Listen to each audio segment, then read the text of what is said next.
Have you guys ever heard of, and this is what I've been like spending a ridiculous amount of my time watching the past week or so, but have you ever heard of this guy named Apostle David E. Taylor, who is a like a grifting like televangelist? Like I first saw him a few years ago on YouTube because there's like a compilation of clips of his deposition because he was like being sued for something, and like they're like asking him about like, you know, how he spends the ministry's money, and he's like got this big mansion that he's like trying to tell them is a like a worship center for the church or something, but it's just like his fucking McMansion. And then there's a bunch of money spent at like Louis Vuitton and like his Bentley and all this type of stuff. So like I started watching, and I'd seen that a while back, but like it got recommended to me again, and then I went down like a rabbit hole with them. Like I watched the entire deposition, and now I've been watching his sermons, and it is, I mean, it is really stunning. I mean, really, it's like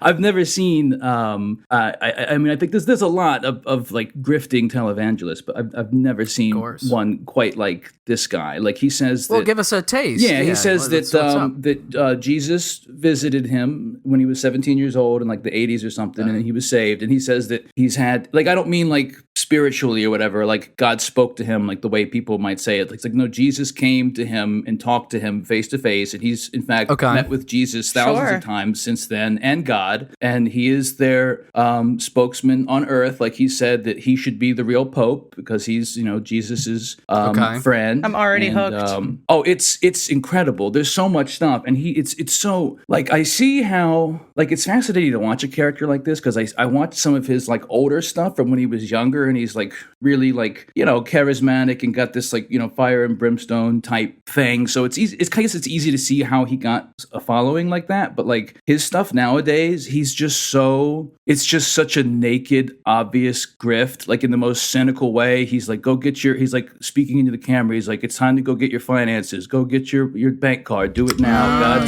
You need to be obedient to God's messenger. Go empty your bank account. Do it now. And he'll do this thing where he's like, God's telling me there's someone out there who has $27 million and you need to sow that into the ministry. That's what he says. He says, like, you need to sow. Like, you need to sow the seed. He's like, you need to. Very God ambitious. is speaking to me. God is speaking to me. You know you have it, and you know it's the right thing to do. So do it now. Just let go. Do it now. Like God, he's like, God's telling me that there's 10 people out there who can donate $5 million each. And maybe you don't have 5 million. Maybe you just got 10,000. Maybe if just 500 people gave 10,000, right? And it's just like, it's like all he does is what a beg for payoff money. If that works. Apparently it has to work to some degree. But like the really funny thing, one of the other funny things is that he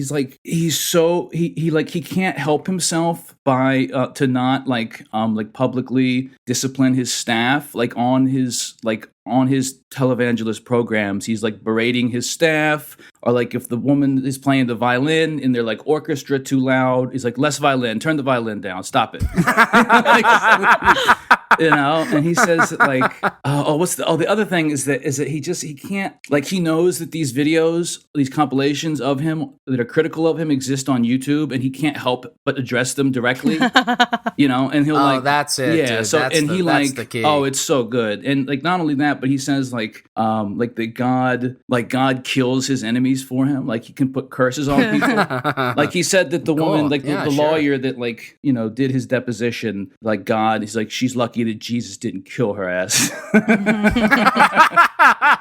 It's truly incredible stuff. I mean, I can't believe the videos don't have but a few thousand views each. It's just a vast, deep vein of content. And he lies about stuff in the way that like almost a child would lie. Like he says that he's seen a man turn into a snake, like actually physically a person turn into a serpent. He says that werewolves and warlocks exist. Oh, that rocks.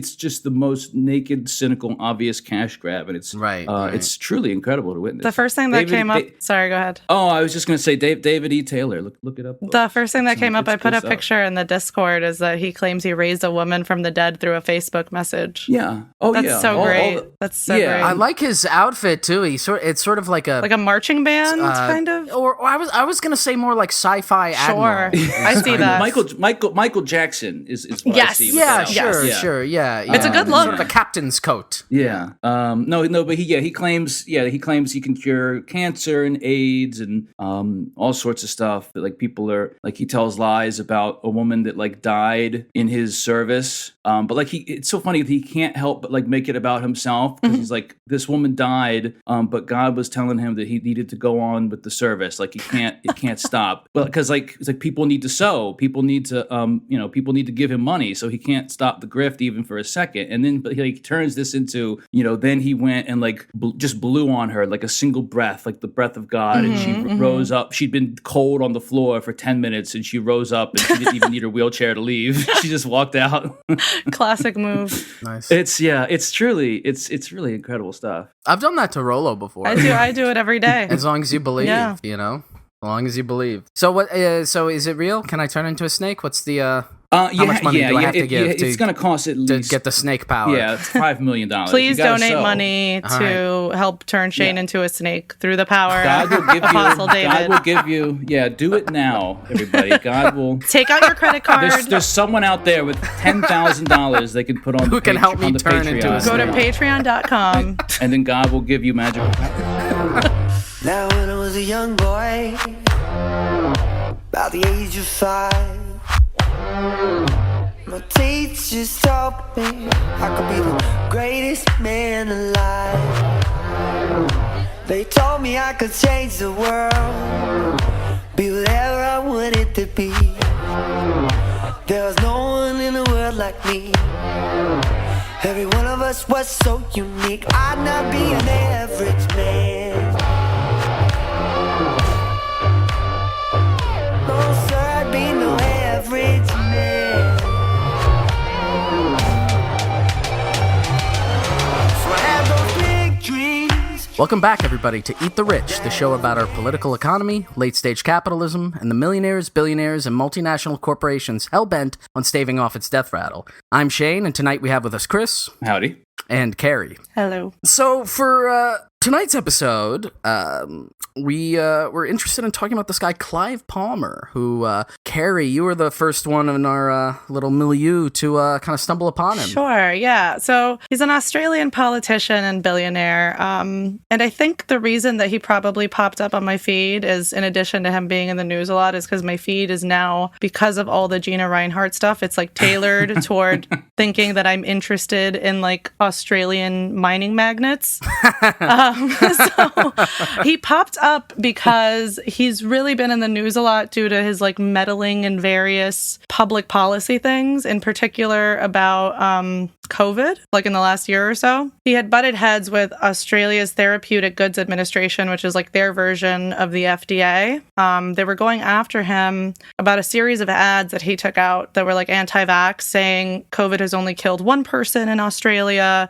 The vaccine has killed hundreds of people in Australia. And so I ended up like looking a little bit more, and it was not the first time he had it was not the first time he had butted heads with them, because at the beginning of the pandemic, he started taking out ads in the newspaper, in various newspapers, I think, saying that he had purchased millions of doses of hydroxychloroquine. Yeah. Oh, good. Yeah. And it's the cure. That's the cure, And that was a pretty big problem. He purchased over 30 million doses in total, which like some people were worried would then cause like a shortage for countries that need it for malaria. And he also ended up starting like a protracted legal battle with the Western Australian government about lockdown, which I was just reading today. He actually lost, and now he's going to have to pay costs because he was saying that the lockdown measures were too extreme and they were unconstitutional. So he challenged that legally, which we'll get into a little bit as one of his hobbies. And yeah, he just has, that just gives you a little taste of the type of stuff this guy spends his billions of dollars on.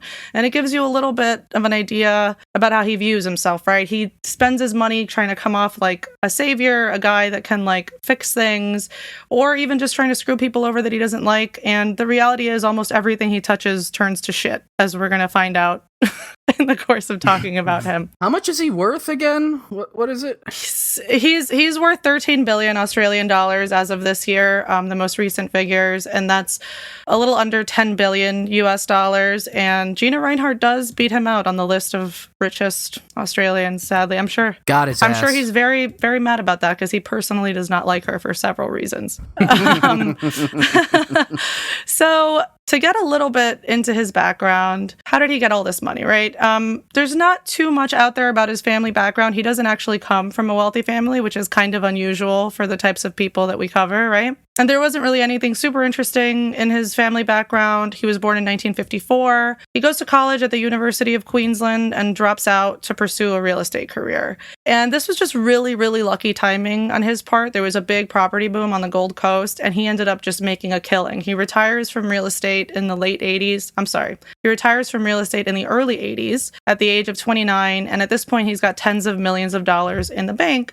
And he decides that he's going to turn towards investing. Then in the mid-80s, he starts a few companies with a focus on mining exploration, and that's where he ends up eventually making his billions. He goes on to acquire a bunch of other companies, but it's all really focused on like mining or processing, refining, all things of that nature. So a little bit about what Clive is into. He's a pretty politically active guy. Even in college, he was politically active. He was in like the local Right to Life organization there. And he joined the Queensland division of the National Party of Australia in 1974. And that was the Conservative Party at the time. And he was instrumental in the split of the South Australian Conservatives in the 70s. And he ended up serving as the National Party's campaign director during the 1983 state election. And then he was a media spokesman for them during its 1986 election campaign. And both of those were successful. That went pretty well. In 1992, he gets elected to lifetime membership in the party, which he ended up retaining after the state branches of the National Party and the Liberal Party merged to form the Liberal National Party of Queensland in 2008. So in 2012, he seeks pre-selection for a seat, and pre-selection is like their version of being chosen as a candidate to run for a certain seat in Parliament. And that's when things get like a little weird between him and the party. He starts to have some trouble with them. This move that he made was described, and then in just one article I read, was described as both all-out warfare and a temper tantrum. He starts doing like press conferences just to like talk shit about people within the party that he feels are like against him and against his business interests. And what spurned this was actually that he lost out on a contract to GVK Hancock. GVK Hancock is a joint venture between GVK and Gina Reinhardt's company, Hancock. And he was really pissed off at this, and he viewed it as like they're like conspiring against him. The reality is he wasn't getting like the special treatment that he expected to get as a longstanding member of the party. He was saying there was no legitimate reason that he lost out on this contract and that he wanted them to explain why. He started accusing party officials of cooking the books and saying that they were lying about the national debt, which doesn't even really seem related.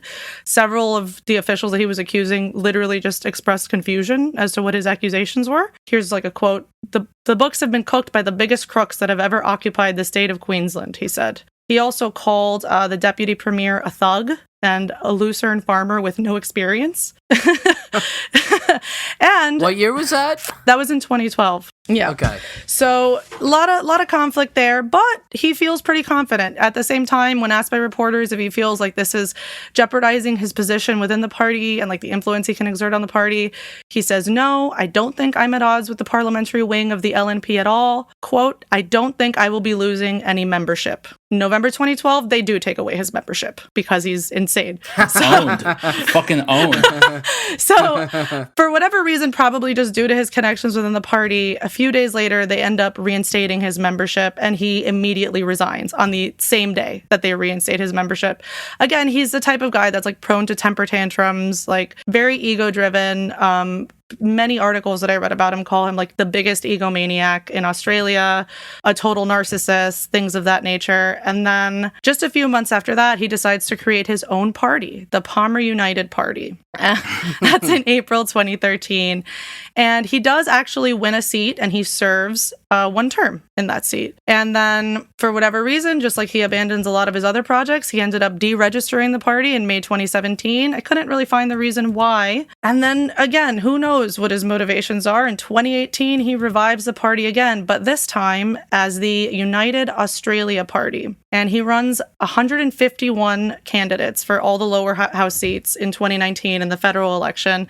And he himself ran for a Queensland Senate seat. he spent sorry, go ahead. Oh, sorry. No, I was just going to say really quick, just for a bit of historical context, because I didn't look too deep into this, but there was a previous party in Australia that was called the United Australia Party. Very interesting time period as well, yeah. Founded in 1931, dissolved 1945. Oh, were you going here already? But yeah, and I just wanted to, just based on Wikipedia, I'm going to just drop this one image that is in their... in their thing that gives you a sense. And so this is a poster from that earlier iteration of the United Australia Party. It says "Smash the Red Wreckers and Save Australia," and there is let's just say a caricature of somebody all in red with their paws digging into Australia, just to give you a sense of the legacy maybe that he's trying to. And invoke. I did kind of gloss over that, but I do recall that he called his new party like a reformation of that party, like it was supposed to be like a revival of that anti-communist party. Let's put it that's that one way to put it. Sure. So on that election, he spends 60 million Australian dollars of his own money, and it's like a Trump-style "Make Australia Great" kind of campaign. And it relied really, really, really heavily on the use of awful memes. And I'll share some of these with you guys in Discord momentarily. I was just imagining like an Australian Hillary Clinton being like, "Australia is already great," like that. I'm sure there's some, if we get into Australian politics, I'm sure there's like an equivalent, right? So he starts a Facebook group, and the whole purpose of this is to attract the youth vote, right? He calls it the Palmy Army. And very cool. Either he himself or like his staff are posting a lot of memes in there all the time, and they're really trying to like do what Trump does, but like they do it kind of badly. Like the PM, his name was Turnbull. They call him Turnip. Doesn't really have the same have the same ring to it. But the more interesting point here is that, fans or supporters are submitting memes and like interacting in the comments, and pretty much like immediately, like right away, it just turns into like far right lunacy and like outright Nazi memes. I'll show you guys a couple of examples. This is the one that really is just... So this one is actually from after they cleaned up the group, after it had been discovered that it, really turned into like a little neo-Nazi gathering area. And this is post-cleanup. Yes, this is post-cleanup. And in the background, there are several Australian politicians you guys might not recognize. But do you want to describe what's happening in the rest of the image for the listener? Yeah, Chris. Not particularly. Why don't you describe what's happening in the rest of the image? I think I'm good. Well, I see way off in the background, basically the yeah. So he is a caricature very similar to the one in the poster we were just looking at. Yep. Yeah, this is I'll describe it. This is sort of in my wheelhouse, unfortunately. This is like, not unlike a lot of other kind of explicitly Nazi I've seen playing this with exact memes. meme and like with like a Groydberg face or whatever, or a Pepe in the foreground. But it appears to be Clive Palmer, as an SS officer, and then he's got presumably his political enemies behind him in a gas chamber, and he's about to kill them with gas. Right. So the range of memes is from that type of stuff to like this type of stuff that I just sent, which is just him saying you can't just become prime minister by making memes, and then it's him with like the little meme guy saying that's where you're wrong, kiddo. Did he actually post that? Yes, that's him posting that is his account posting it. It's hard to say if he posted it or if his staff posted it. He does love to post like memes and poems online himself, so it is likely that a lot of this comes from him. But it runs, the stuff that he posts just like runs the line between like this type of stuff which is just like how do you do fellow kids stuff, and then just like outright Nazi stuff, like the other things, Sure. Classic like I want you for the Palmy Army, stuff again, just like the Trump stuff, depicting him as like a really strong guy, like punching out his political enemies, sure, including, and again, if you just based on the few photographs and videos I've seen of him, he's not similar to the way that the Ben Garrison or the meme stuff about Trump being the God Emperor is, like incredibly powerful and ripped and whatever. Clive Palmer himself is clearly not that sort of super specimen. No, he's an older, large man is one way to put it. He's not punching anyone out. And one interesting thing is a lot of the memes that I came across, like the one that I put in there, is that they're explicitly anti the Green Party in Australia, whereas a few years before they had actually shared a lot of policy positions and weren't in opposition. But like through this like weird meme campaign that he does, kind of allying with like far right people online, he just like it kind of became a like us versus them thing, right? That's kind of like the whole reactionary mentality there. And then in addition to this, and this was like the funniest part for me, he makes a free Android and iOS game to promote his campaign. And it's called Clive Palmer Humble Meme Merchant. I'm sorry, what was that? Clive Palmer Humble Meme Merchant. Yeah, that's what I thought. Chris is trying to get it on That's his what phone. it was. Yeah, no. I'll send you guys a picture of the cover for that just so you can see it. And I have not played it myself yet, but You can't attest to the difficulty levels or any of, the gaming yeah, I dimension. did read one reporter's account of it, and I'm just sending you guys like the load screen there, and you probably from that load screen can recognize some of the things that you guys are going to talk about. Oh yeah. So he really, really like embraces all the really weird, insane shit about him. This reporter described it. There's like a song that he actually wrote himself that's like featured in the game very prominently. So as soon as you open it, it's like a really loud, like sing-songy thing that's like Clive for Canberra, Clive for history, for going back in time. Yes, it's Clive. And then it continues, Clive for carbon. Well, it's the carbon tax. Clive for mining. There's nothing in it for me. Clive for climate change denying. Yes, it's Clive. One of the benefits of global warming is there aren't so many icebergs. Little Titanic reference. So is he... I'm sorry. In the lyric there, he says Clive for climate... Denying. Climate change denying, yes. Climate change denying. So it's not... He's explicitly saying there's... okay, there's no... it is just totally mask off. Sure. Yeah. Okay, So, okay. and I'll describe the menu the way that this reporter described it. The game's ostentatious menu displayed Palmer in front of a T-Rex, private jet, and Titanic 2, but it was the music that really stimulated my bile ducts. I was sorely tempted to hit the mute button. And this person describes trying to play through it, and it is like a really shittily designed game. It features stuff like him, like you're playing as him, and you have to crush his opponents, which are represented by cockroaches, just with like little faces on the cockroaches as his opponents.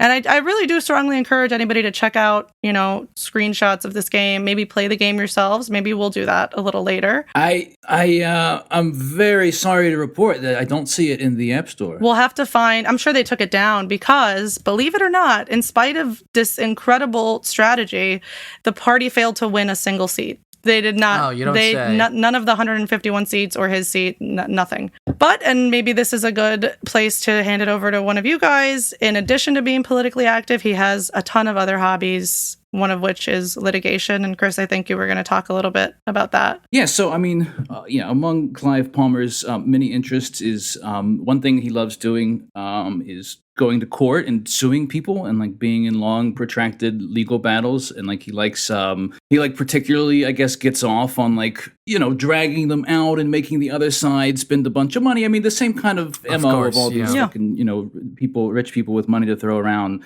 But I believe you had something about him suing an internet comedian. He also sued, like, in 2008, he bought a soccer team, like a football club in Australia, and then, like, he tried to cap the attendance at the stadium for the games at 5,000 because he didn't want to pay transport subsidies on crowds over 5,000. And so then, like, they revoked, like, the Football Federation of Australia, like, revoked the team's license. And then he like sued them. He sued. What was the other one? Oh yeah, no, he had one of his companies, the Palmer Nickel and Cobalt Refinery, went bankrupt, and then like all the workers lost their jobs, and Palmer didn't want to pay the like entitlements or like to the workers who lost their jobs, and then so he got in this like long protracted like kind of legal battle with the government there. I did have a really I thought a little funny anecdote, and it's less about Clive Palmer suing, and it's more about somebody else taking Clive Palmer to court, and that person apparently is Dee Snider, the front man of Twisted Sister.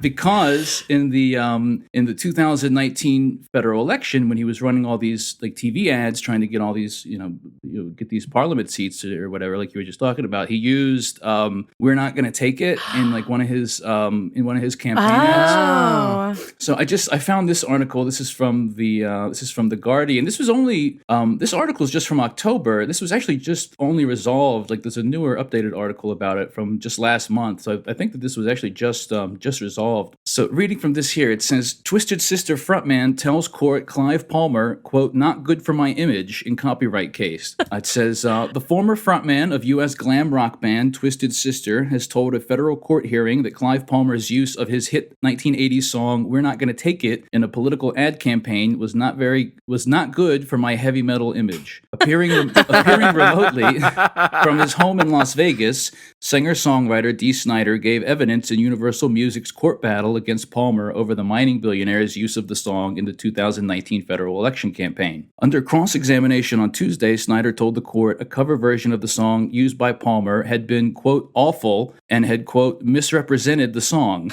He said he expected Universal, the exclusive licensee of his music, would seek my views on any controversial use to any of my songs out of courtesy. Mr. Palmer's image is not good for my heavy metal image either. But like apparently this is funny. Like they used he like changed the lyrics around like Clive Palmer did for the ads. Like I guess they had like the same music, but then the lyrics were Australia ain't gonna cop it. No, Australia's not gonna cop it. Aussie's not gonna cop it anymore. I just have no idea. I have no idea what that even You gotta means, put that as the outro song. Yeah. You're gonna get sued. And then we get sued. But yeah, apparently this is the other interesting part here from this, and I'd never actually noticed this before. But so Clive Palmer, his lawyers have argued that they can't infringe on Universal's copyright because the melody for that song is based on the hymn "O Come All Ye Faithful," and I've never thought to like sing the first few lines in my head, but they are the same. Oh shit!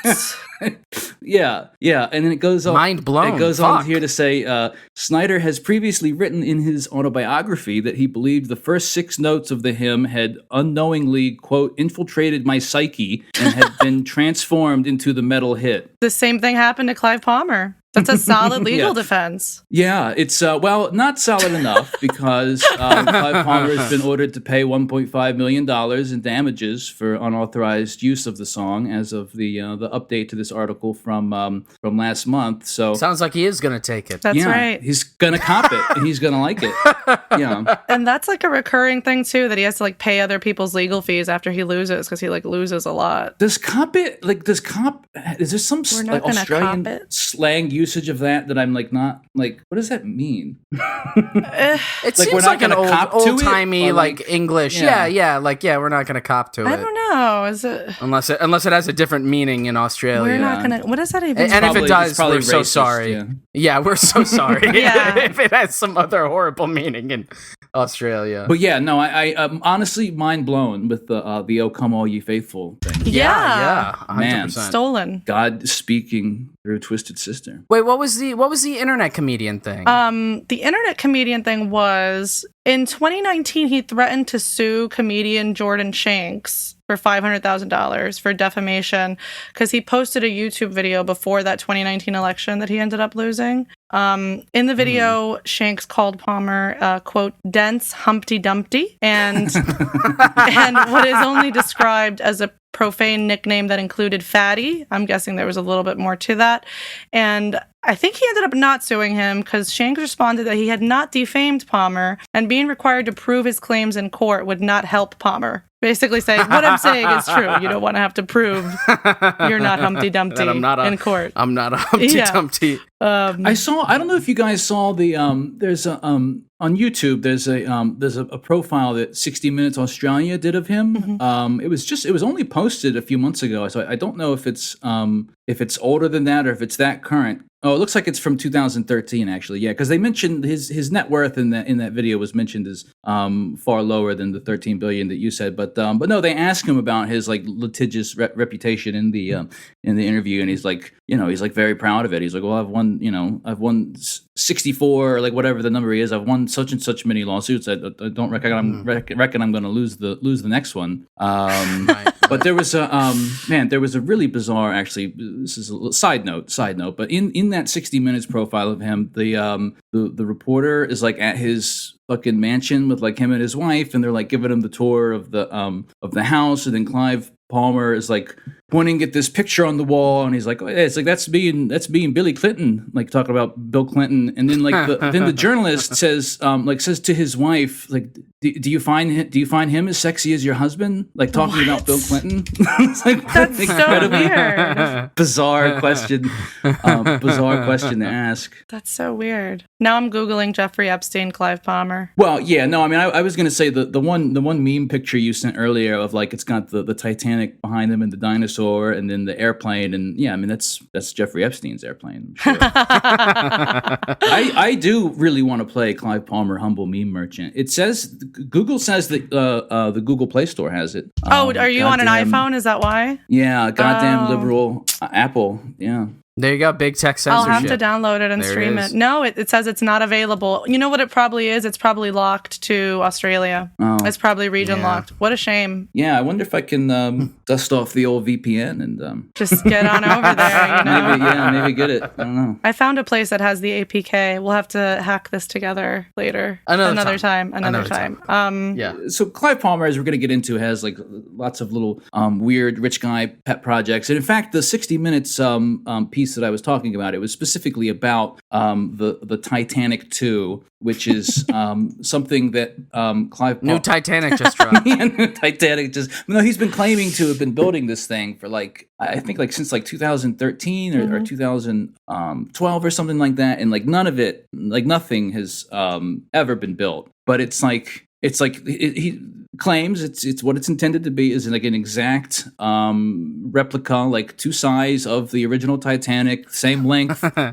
He says a little bit wider to give it greater stability because things didn't end so great for the first one. But like they've got a website. Like I found there's actually a website for this called bluestarline.com.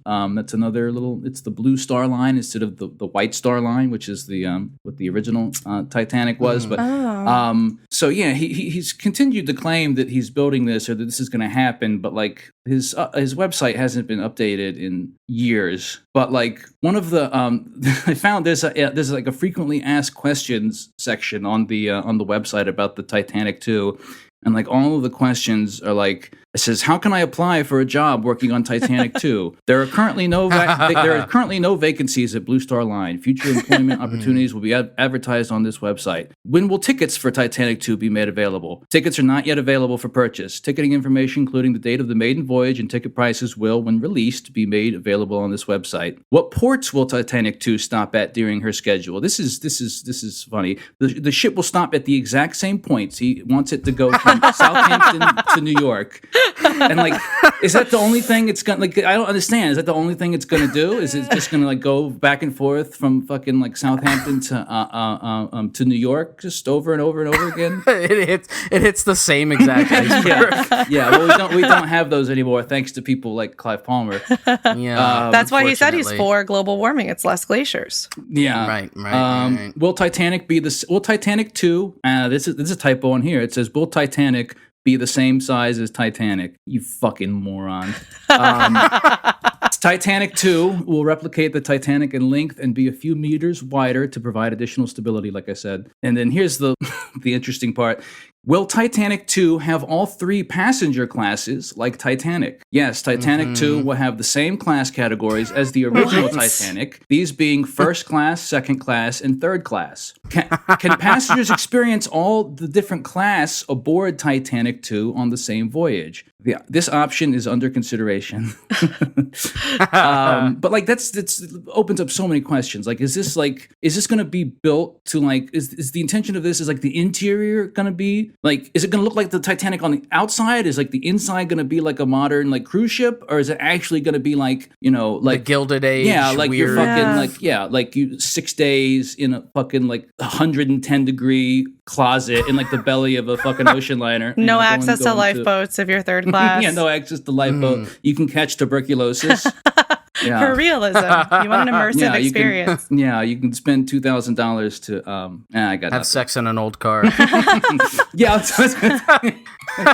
yeah, like this is that's kind of what I imagine. Like I imagine this is like the way he probably envisions this is like I wonder if it's going to be like one of those like kind of recreation village type places, like a Colonial Williamsburg type place. Like they're going to have actors in period garb, right? And like it's just like rich people get to like spend a couple $1,000s to like cosplay as like a Gilded Age millionaire on the Titanic. They can like spit on the third class passengers if they want. Yeah, exactly. All included. There's like a Billy Zane lookalike who's like just shitting on all the third class passengers. This thing that I was just like clicking around the website, and in the press releases it makes sure to say that it's going to have extra lifeboats, and a different one says it'll have better lifeboats. So don't worry, that's covered. The best lifeboats, folks. I mean, of course, it's all like academic at this point. It's clearly never going to happen. No, actually, it's just another big waste of money, time sink thing for this guy. So he's spent a lot of money promoting it, apparently. Yeah, they have an email address. What's the email address? Do they have a phone number? The email address is info@bluestarline.com.au. If anybody wants to inquire about the status of the project, you can get on their mailing list. So if you want to get updates about the Titanic 2. They're also on Twitter at Titanic_2. The 2 is 2 I's. That's a Roman numeral at Titanic_II. Fuck it, I'm getting on the email list. See if they ever send me anything. All right, it's done.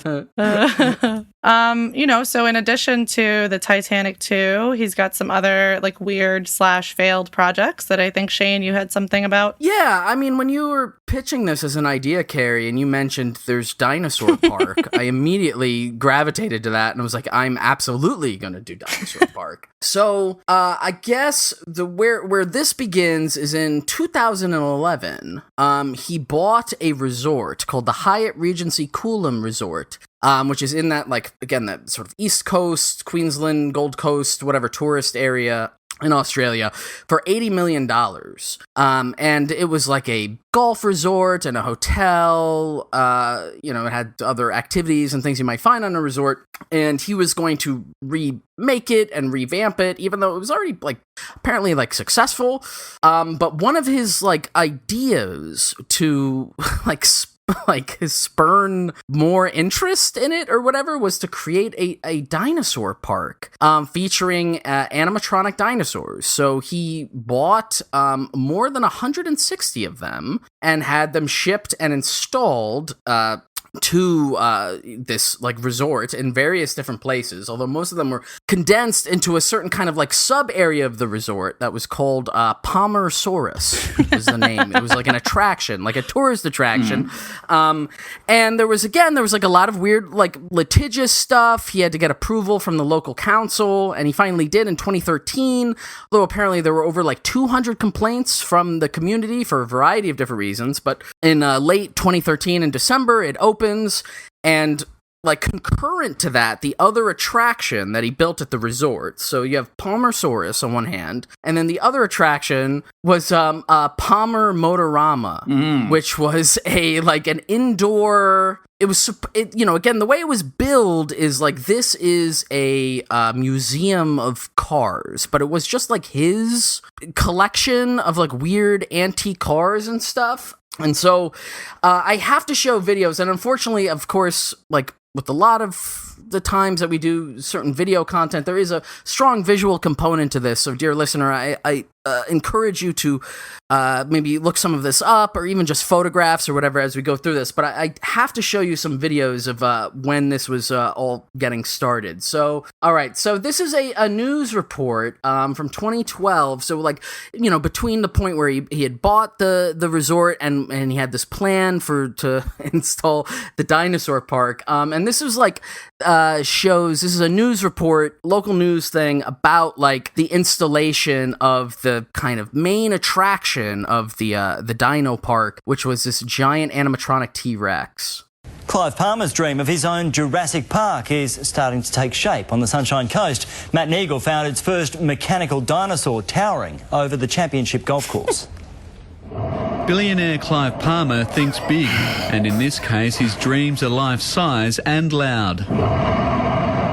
That's bigger than a T-Rex. Jeff the T-Rex now calls Almost, the Palmer yeah. Fulham Resort home and is quickly becoming a local celebrity. Mothers and fathers with their children having a look at it, and just the joy on their face is just unexpressible. These New Zealand tourists couldn't believe what they They're were expressing seeing. it with their See faces. some funny things across here, and, various things that can bite you out of the grass, but a T-Rex is certainly a bit extreme. I think we're pretty It's safe, in the though. middle I think of as a long as we golf stay course. this side of the lake, we should be fine. But others think it's an embarrassing eyesore, soon to be showcased at the Australian PGA Championship. You know, a set out of Happy Gilmore or Wally World with a giant dinosaur in between, sandwiched between the 10th and the 18th. I just don't think it delivers and contributes to that experience that quality golfers are wanting here on the Sunshine Coast. The dinosaur attraction will certainly add a new dimension. Okay. Okay, All right, I like so this that- guy now because he's pissing off like fucking other country club people. Right. So part of the story here too is that the PGA was gonna have their golf tournament here, or maybe they regularly did, and eventually because of the installation of this animatronic, they canceled it, and then that pissed off Clive Palmer. And to be clear again to the listener, most of the dinosaurs end up sort of corralled in one very small area, considering what the breadth or the claim of the thing is gonna be. But this one is just put in the middle of the golf course, so it's just again, if you look up a picture of it, There's golf carts around see it. it's It's in just the middle of the it. green. Yeah, exactly. And also, I should mention here, too, this is a little... It's unclear if this is true or if this is apocryphal, but earlier, Carrie, when I asked you, when he had said something, nasty about the deputy premier of Queensland, right? Sure, yeah. And that was 2012? I believe so, yes. I mean, multiple times, but Yeah. that was one of the times, yes. So the guy who was the deputy premier at the time was named Jeff Seeney, and so it's Palmer never fully admitted this, but as you might have heard in that little news clip, the name of this T-Rex was Jeff. They called him Jeff the T-Rex. And so the idea was somehow this was supposed to be an own of some kind. Anyway, now moving towards when the park finally opens. This is another video I found from View News. Is from 2013. This is right when it opens. And there's so many weird details in this, including part of the promotion of it is they brought in Robert Irwin, who is Steve Irwin's son. Oh my God. Who at the time was probably 11 or 12 years old. But this is a sort of little promo thing. And you also, the thing to look out here for is when they actually show finally the park, look how shitty it looks. You know? It just looks like such crap. But here we go. A new tourist attraction has roared into life on the Sunshine Coast. Clive Palmer's much anticipated dinosaur park, Palmasaurus, opened to the public over the weekend, with special guests Terry Bindi and dinosaur enthusiast Robert Irwin assisting with the official ribbon cutting.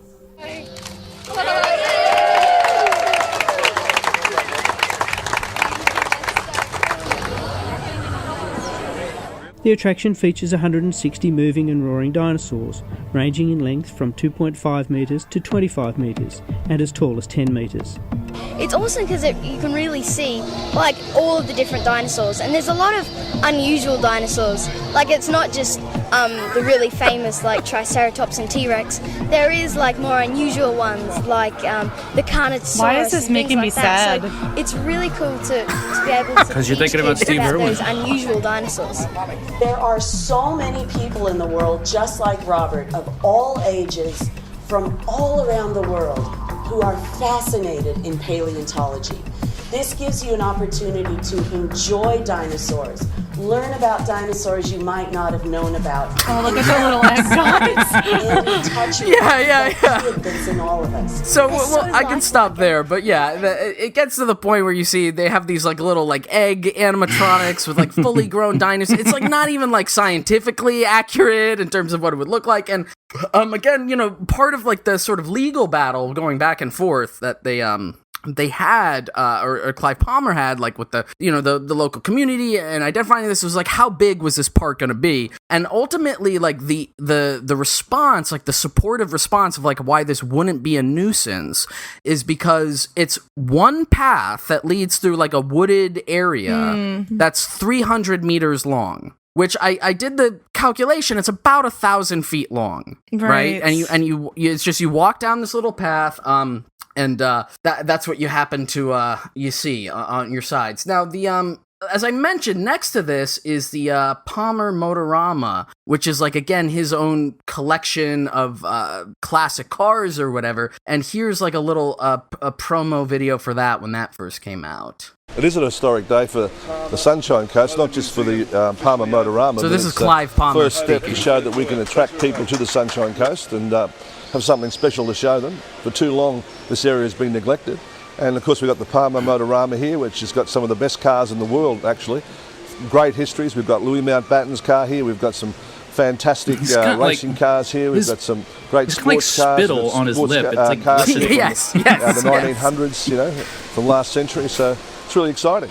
Well, our collection's unique because we've got some unique cars here. We've got we're standing on a 1911 Silver Ghost, which is the very first type of Rolls-Royce that was ever made. We've got, as I said, Louis Mountbatten's car here, who had a great association with the South Pacific in the Second World War. His car was out in India. Okay, all right. That's where I wanted to stop it. But I mean, you can see, I mean, this is like, that's why when we were joking before about like fucking on an old car or whatever, because like, quite literally, he just has like those cars from the Titanic, right? These are all cars from like the 1910s, 1920s. Now, interestingly, just as a little side note, because he kept bringing it up, they have Louis Mountbatten's car, who I remembered, out of my kind of World War trivia, was like a British admiral or naval officer of some kind who had fought in a number of battles, and then he was involved in the retaking of Burma from the Japanese, and so then he was called he was made like the Viscount of Burma. Okay. This like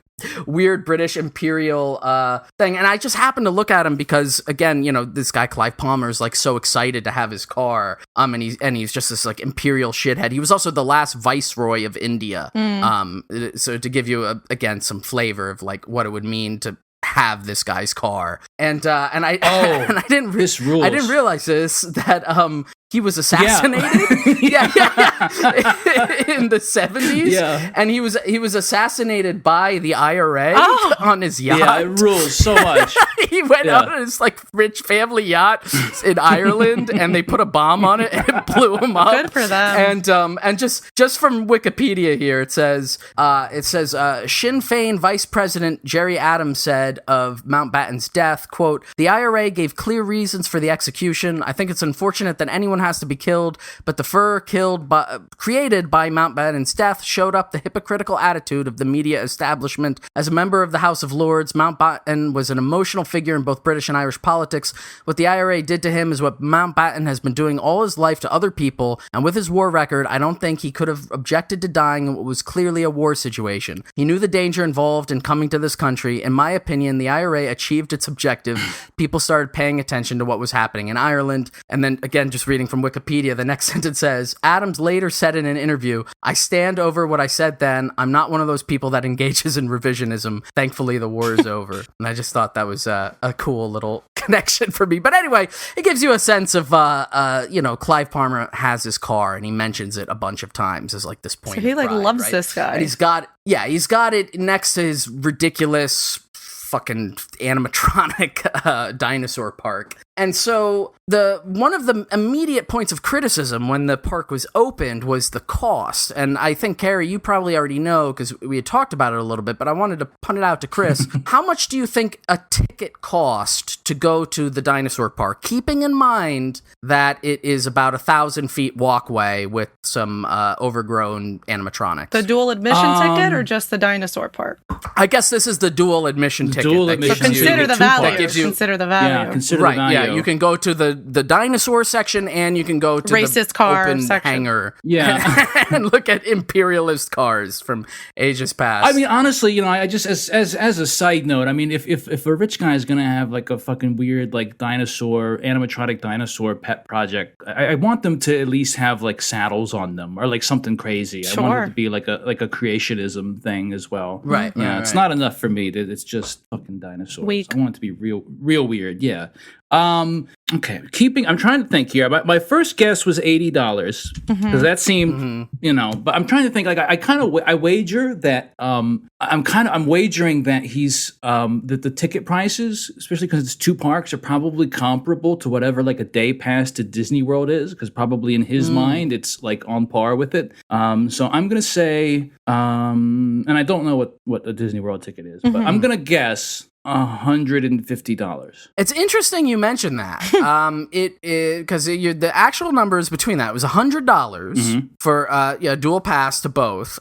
And when people said that's quite a lot of money to spend on a thing, and again, for reference, I checked it myself to double check. Like 1,000 feet is like a fifth of a mile. We just saw all the dinosaurs nothing. in the video. Yes. We've seen it. All of it. Yeah. People said, this costs way too much, and his response was, "It's less than a ticket to Disneyland." Hey, there you go. Right. And then the more like granular rate was like per adult. If you just wanted to go to the dinosaur park, it was $40. And then I think there might have been some extra cost for the kid, and that'll come up in a second. But now this is gonna have like a really weird like fun ending. Remember, this is now like we're still in like 2013.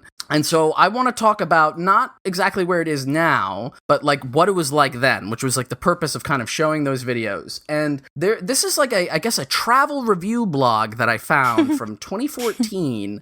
So this is about 6 to 8 months after the park is open. And this is from a site called Junkie by Bianca O'Neill from August 2014. And the title of this traveler review is Clive Palmer's Palmersaurus might just be the saddest place on Earth. And it's a very funny and earnest review, and it goes through a lot of different components of it. I recommend you check it out. But I wanted to just get to the latter portion of it here. Although there is some fun in having huge moving dinosaurs all to yourself. And for context, the reason why the author is saying that is because it's like totally empty. Like nobody's going to the fucking dinosaur park. Right.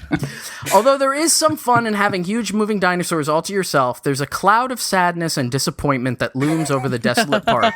In a weird way, it feels like we're trespassing on an abandoned fairground stained with long-forgotten memories, which I guess we kind of are. Somewhat optimistically, Palmersaurus is fitted out with 6 different party areas, abandoned and unkempt, and now mostly look like this. And I have to share this image with you guys. Let's see it. And then maybe one of you can describe it. Oh, okay, give me 1 second. So this is one out of the 6 party areas. Oh gosh. That is, and again, this is like 8 months after opening, right? This is and I don't know, Carrie, do you want to describe what we're looking at here? It says party area 5, and you've got like a little one of those tables that has like a sunshade over it, and then there's some lawn chairs, one of which is just knocked over right at the entrance. 3 of them are just like kind of scattered near the table. The grass is just like patchy. It looks like that's like a fallen tree in the background. Yeah. Hell yeah. Yeah. It's a party area. The dinosaurs did that. That's right. It's authentic. There's no like food or like anything. It's all like these little horrible chain link fences with just knocked over like cheap lawn furniture, overgrown. It's like remember the meme like from DashCon, like the 1 hour in the ball pit, and it's just like a little sad kiddie pool with balls in it. Right. I'm surprised because I don't know if you guys have ever been to Dinosaur World in Florida. I have not. That's like already like a pretty shitty like dinosaur themed park, and it costs like I think $17 to get in, and this is like way worse than that. Right, this is you pay between $50 and $100 to get access to dog to shit. this. Yeah. I just want to read the last bit here from this like travel blog again because it's really good. Palmersaurus's TripAdvisor reviews have been mixed, but if one were to sum up the entire experience, this is probably it. Quote, drove 3.5-hour round trip to take my 4-year-old to Palmersaurus. He loves dinosaurs, and I have never seen someone so excited. But when we had reached the far end of the park, which took 20 minutes at a very slow pace, he says, "Okay, Dad, let's just go home." 1 star. Oh, poor buddy. Now, I want to get into a few other reviews that I was able to find out, but quickly before I do, to bring us slightly more up to speed before I come to like what Palmersaurus looks like now, in 2015, the Jeff the T-Rex, which was the, again, the kind of, flagship attraction here, burned down. And again, there are pictures of this you can find. I really think one of these might be a good candidate for episode art. But there's another video I found from View News, the place that had some of these other promos, that just shows the ruined wreck of the dinosaur. And this is probably not going to be super interesting to the listeners, so we might cut it. But it's so fucking good. I have to show it to you guys. Oh. So this is the T-Rex Jeff destroyed the by skeleton. fire. This is the video.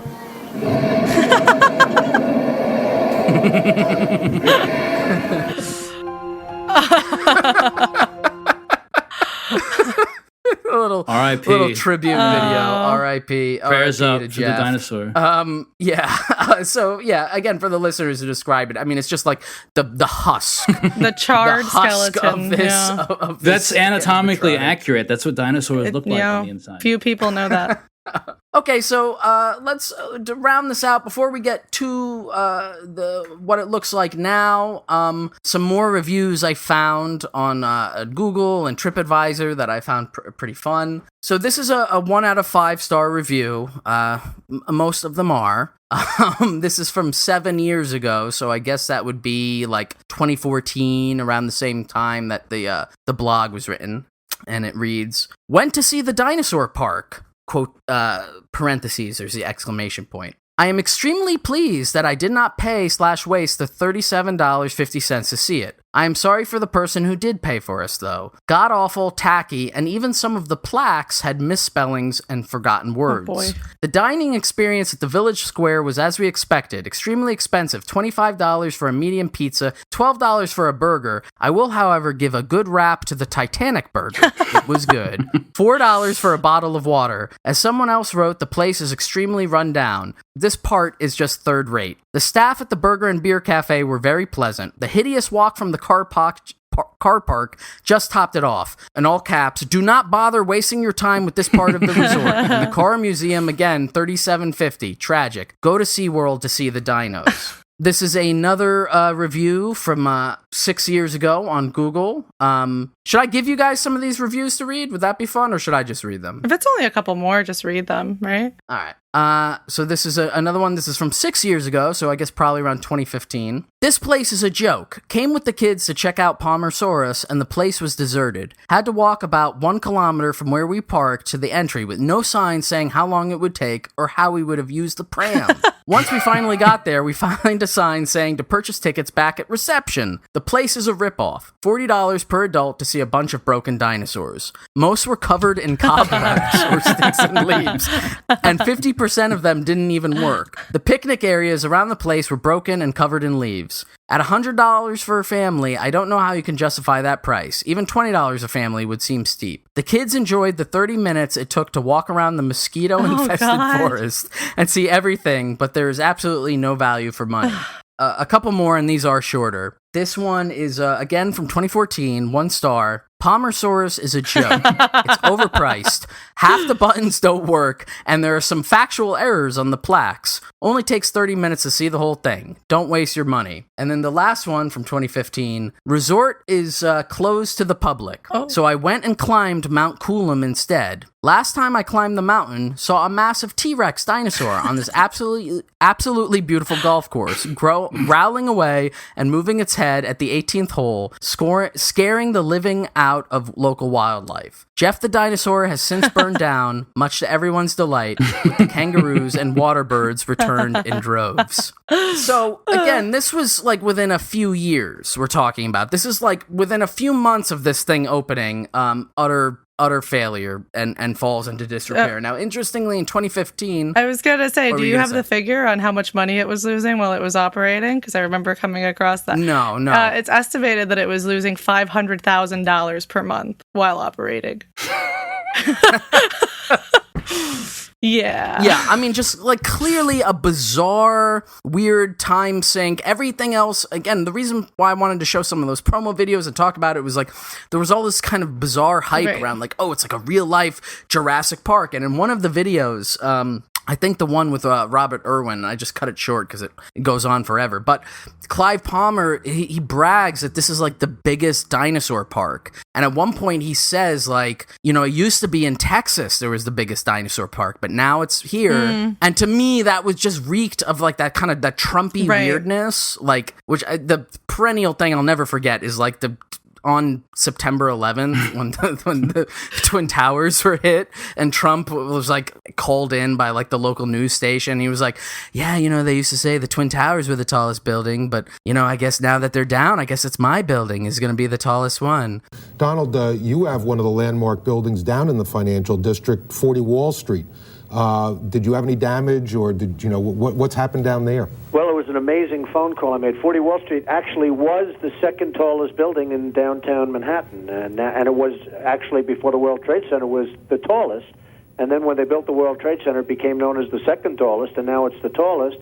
And I just spoke to my people, and they said it's the most unbelievable site. He said that on 9/11? Yeah, like on September 11th, 2001. But it's that weird obsession. It's like that's what like that amount of wealth can make you to do. Is like I can have the largest dinosaur park, even though it's like totally impractical and weird. Everybody hated it. I mean, I was going to say the other interesting thing was in that one video that you played, he was like saying, you know, this is a really neglected area, so now this is going to like bring tourism, and that was actually a really popular and successful area, and he ruined it. Yeah, that was the area he made his fortune in real estate. Right, and that's like... Right, like exactly. That was where he did like mining. Yeah. It was a really successful resort. It had, you know, like the PGA Tour was there, and so he just like shit all over it. And in his mind, he was like saving it by adding all these like, you know, future to be decaying dinosaurs that nobody wanted to see. Right.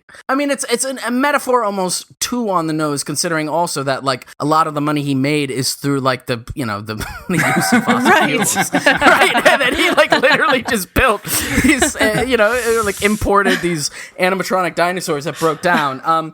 So anyway, to cap this off, you know, just in terms of trying to figure out like what happened or where this park is now, I found a few articles, contemporary ones, and I want to read a bit from one of them. But for context here, like when I said that Jeff the T-Rex burned down in 2015, shortly after that, and I guess, Carrie, as to the figure you were mentioning, the resort at this point was hemorrhaging money because now nobody wanted to golf there because there was like a giant T-Rex like growling and shit at the thing.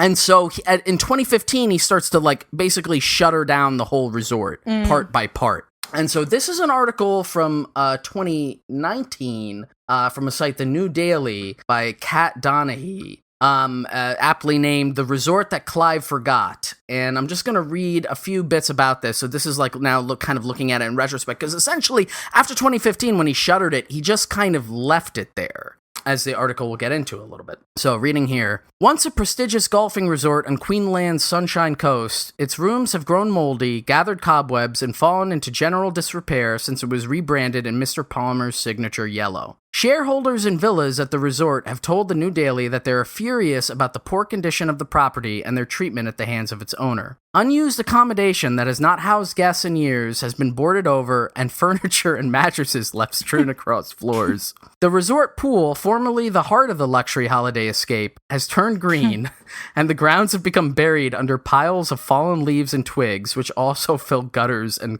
cover roofs. Restaurants and shops are closed, and the village square's only visitors are local insects and fallen leaves. The Palmersaurus dinosaur park that Mr. Palmer boasted was the largest in the world remains locked up, and the 160 life-size creatures have been left to weather the elements. Local police have blasted the United Australia Party leader for the abandonment that has turned the former tourism jewel into a breeding ground for crime and vandalism. Set by the beach, the sprawling 324-room resort on 150 hectares was previously an economic driver for the Coolum economy, but is now closed, resulting in the loss of some 600 jobs. Mr. Palmer claimed during a radio program on Thursday that there was, quote, nothing wrong with his resort, which has been closed for renovations since 2015. However, villa owners have reported no evidence of refurbishment on the property, which remains closed to the public, other than for golf on the maintained course. A spokesman for Mr. Palmer said in a statement to the New Daily, quote, Coolum is a privately owned resort with an outstanding golf course, end quote. And so the rest of this article, what it gets into is, as it mentioned at one point, they sold like timeshares, right?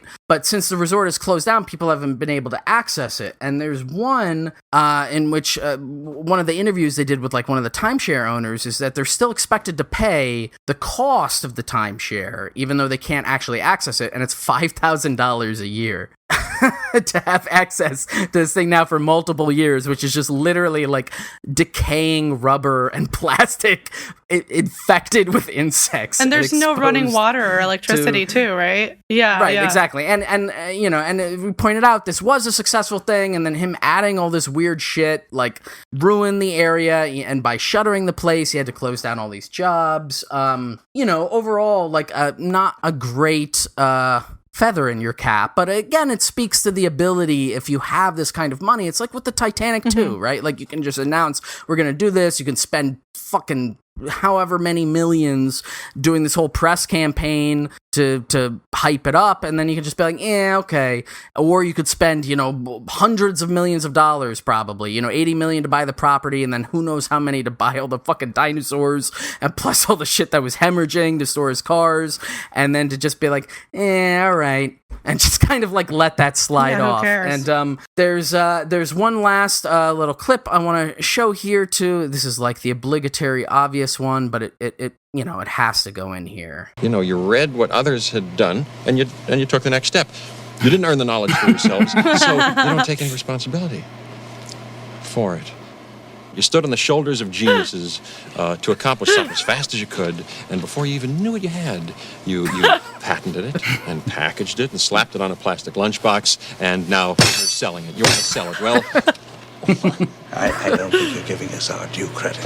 Our scientists have done things which nobody's ever done before. Yeah, but your scientists were so preoccupied with whether or not they could that they didn't stop to think if they should. Of course. By the way, I did happen to notice when you were showing the one of the earlier videos, one of your suggested videos was 10 Jurassic Park theme, 10 hours.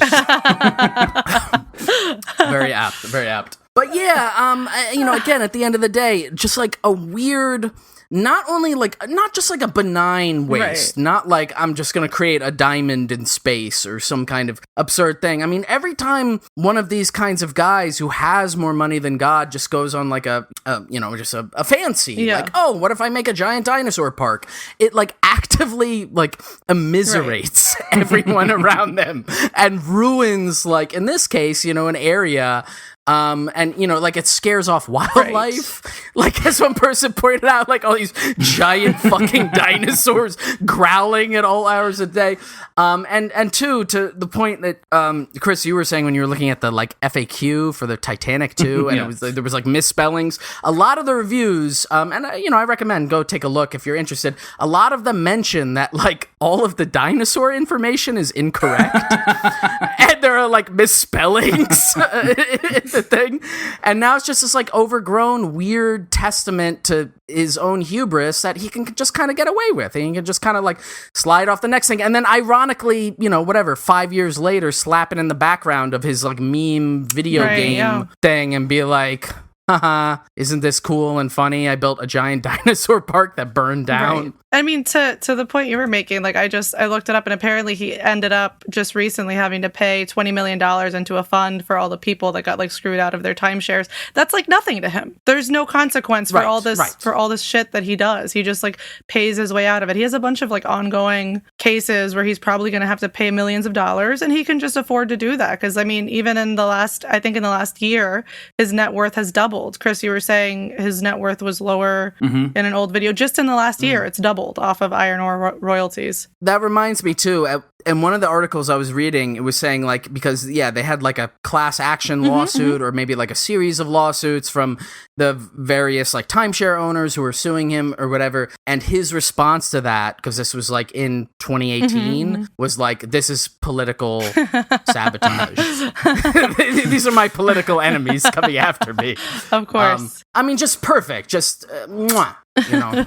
But by the way, just to kind of like bring this full circle, Apostle David E. Taylor also wants to build his own amusement park. Really? Yeah, he's a dinosaur theme. Not dinosaur theme. I wish dinosaur theme, but no, he's been talking about it for years. He was saying that, like initially, he was saying God told him he needed $70 million so that he could build a 200,000 person arena for his services, because like when Jesus comes back, like because he's gonna want a stadium. But specifically he's gonna need a stadium in St. Louis where David E. Taylor is, because he's Jesus's buddy, and like people from all nations all over the world are gonna be coming to St. Louis in the end times when Jesus comes back, and so originally he was asking for 70 million, but then he started saying, well, God came to me and he told me your thinking is too small. You need 200 million. He needs 200 million so that he can build, in addition to his 200,000 person arena, a theme park, like a Christian theme park, biblical themed theme park with roller coasters and people like characters like they have in cast members like they have in Disney World, except they're like Peter and Simon. Sure. I know. There's a couple of like creationism. Yes. Like theme parks like that have dinosaurs. Yes. I know there's one in Kentucky. Yeah, there's the Creation Museum. Yeah, there's one that specifically has the and it's got like the velociraptors on the ark with the saddles on their back. Right. Yeah. But I mean, again, it's to me it really is a testament. I mean, it's funny, of course, and it's so ridiculous and ludicrous. But again, it's a testament to like, if you have the money, you can just do whatever the fuck you want. And why not? Well, shall I read some of his poetry to wrap it up? Oh yeah, please. Yeah, let's get into let's do the trivia. Poetry trivia. I'll close it out with a little trivia tie-in, but I also had, he loves to just post his poems on Twitter and Facebook, and there were just a couple that I picked out to share with you guys. Who wants a chip? I love chip soup. Soggy doggy. That's the most Australian thing I've ever heard. Dog on the grog. Soggy doggy. He loves dogs. Dog on the grog. Canine martinis. Shaken, not stirred. Licked, not drunk. Makes him fart a lot. Mm-hmm. Yeah. So, that's the type of, poetry we're working with. I thought I'd give you a sample before we get into the next part. So you might remember another Australian billionaire that we talked about that loves to do poetry, Gina Reinhardt. And one of the very first. The very first I did with you guys. Yeah. I remember doing that in your apartment. So they've had like some conflict in the past. I mentioned earlier that GVK Hancock deal that he missed out on. And you might remember, and I think it was in that first episode where we talked about her, that she had said something along the lines of like people on welfare need to stop going out to football. They need to, if they want to be rich like me, they need to stop going out on the weekends. And he actually took great offense to that. So a few years ago, he said, Gina told us to get out of the pubs, stop smoking, don't go to football, work on the weekends, and then you can get rich like her. She left out the bit about daddy being a cattle station owner and the biggest mining magnate in Australia. That helps as well. So thank you for your advice, Gina. So that's the one good thing he's ever said. And then to close it out, hopefully you're familiar with Gina Reinhardt's poetry enough to do this and play along. And you got a little taste of Clive Palmer's poetry. We have a quiz that appeared in The Guardian a few years ago. I think it was 2014. And I will read the poems out to you, and you guys tell me if you think it's Clive Palmer or Gina Reinhardt. Okay. Palmer or Reinhardt? Okay. Everyone's favorite game. Are we being scored on this? Or? Yeah, we're going to score it. Should I read all of them first and then we go through with the answers? No. One at a time. Okay. Yeah. First one, and there's 8 total. Take a woman and give her everything you own. Love, peace, and happiness. She will never be alone. And she will give you happiness, give you peace and love, give you something no one else can give, called love. Who do you guys think it is? I'm going to go with Gina Reinhardt. Yeah. Do you guys think it's Reinhardt? for sure. Let's I see. do. Yeah. It's Clive Palmer. 0 points. 0 points. All right, 0-0. Right, I'm going to take this seriously. Anybody's Get in game. the game now. The globe is sadly groaning with debt, poverty, and strife, and billions now are pleading to enjoy a better life. Clive Palmer. Reinhardt. I'm sticking with Reinhardt. I actually read this one. It was Reinhardt. I read this one on the show. Yes! Yeah. All right. Yes! So, All right. 1 point for Shane. All right. This is bullshit. This is rigged. This is unfair. Okay. This is a fake and phony election. All right. Let's see. Through such unfortunate ignorance, too much abuse is hurled. That's it. Just a little snippet. Reinhardt. I'm waiting for Chris to make his Reinhardt. Palmer. I'll go with All Palmer. right. That one is Reinhardt. All right, there we go. I'm pretty sure that's actually part of the same poem because I remember reading it. All right, so number 4, All right. neck and neck right now. Soggy dog, groggy dog. So just hold me a little closer. Just squeeze me a little tighter. Just make my life a little lighter. Together. Palmer. Reinhardt. It's Palmer. Yes! Oh, 2-1, baby! All right. Number 5. He's the subcontinent master of diversity, bringing modernity to town and city. I feel like Chris, you say what. No, please. By all means, go first. I was gonna say I feel like that rhyme scheme is too complicated for Palmer. It doesn't seem like his kind of verse. I'm gonna go with Reinhardt. I'll go with Reinhardt Chris? on that. I'm also going to go with Reinhardt. You're both correct. That's it. Hey, there we go. All right. Okay. All right, Shane, you go first on the next one too. 3-2. All right. How many do we have left? There's 3 more. There's 3 more. Okay. Okay. So anybody's what's the score game. right to now? maintain Is my it lead. 2-3 or 2-2? Yeah, 2-3 Shane? Yeah. 3 to Shane? 2. Well, Shane. I mean, Okay. come on. Even when I'm behind, I come first. All right. You spread decency and honor, pride in family and queen, and when others wavered from their path, your conscience remained clean. Palmer. Reinhardt. It's Reinhardt. Once again. Once again. Yes! All right. 7. 4-2. Bullshit. Need to stop the lust of life to control the greed. Palmer. This is either of them saying that is funny. Yeah, I'm gonna go with Palmer as well. It's Palmer. It's Palmer. Okay. All right. What's the score now? 5-2. Whatever it is, okay. I can't win. Yeah. Well, let's just Dominated. do the last one. We don't even have to read. No, don't even read it. I won.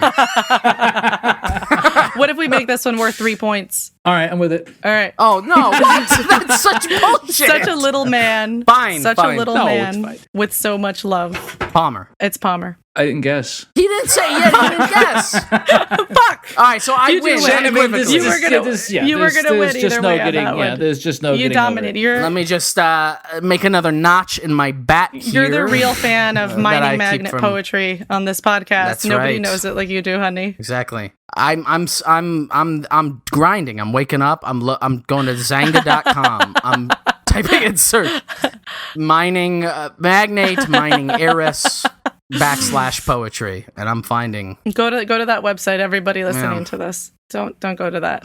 I don't know what that is. Yeah, that's it. Hell yeah. Yeah. I never know how to end it without Dwight. Yeah, let's call Dwight. Hey, Dwight. Here's what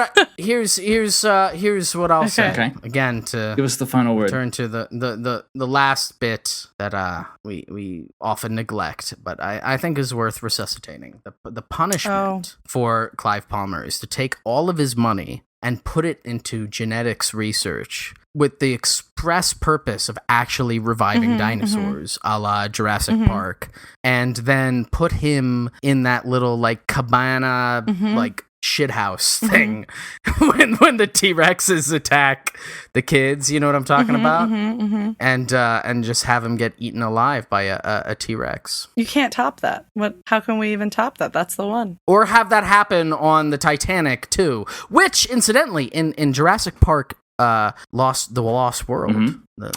Shit! Yeah, we got. Park. Yeah, okay. They have the T-Rex on like the cargo ship, so you recreate that scenario, and I don't think he eats anybody on the he might eat like a guard. I know he escapes into Yeah. suburbia, which was the whole No, they panic. kill like And he eats everybody a on the dog. ship. Yeah. Okay, all right. So then there you go. Put him on the ship. Yeah. With Or a you T-Rex. I like to imagine him as like the lawyer in the first Jurassic Park that gets like eaten while he's taking a shit. That was the thing I just said. Oh, I'm sorry. That was Cut the that. scene. Cut that. No, keep that in. No, you can't keep that in. You can't keep that in. That's the end of the show. No, it's not. And we play out with No, we need another thing now. I don't know how I missed that. That's it, baby. Yeah, okay, we have to cut all of this. Just end it with Chris. No, we're gonna just end it right before. Just end it right before I was dumb. Just end it right before that.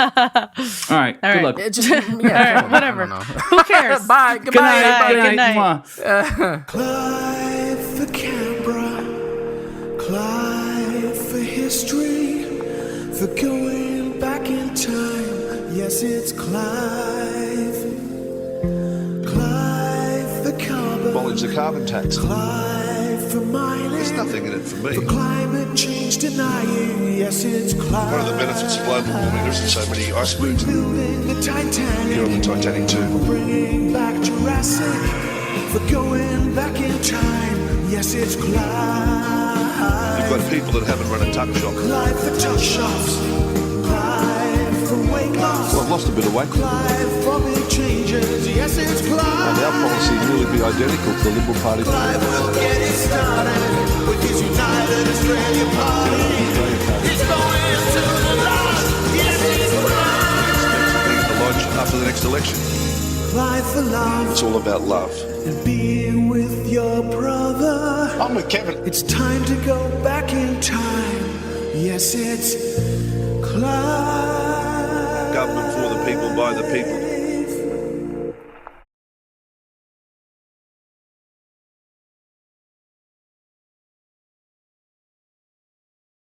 Welcome back, everybody, to Eat the Rich, the show about our political economy, late-stage capitalism, and the millionaires, billionaires, and multinational corporations hell-bent on staving off its death rattle. Tonight, we have with us Chris. Howdy. I forgot to say I'm Shane. God damn it. Just leave this one in. Another Leave round. this No, one in.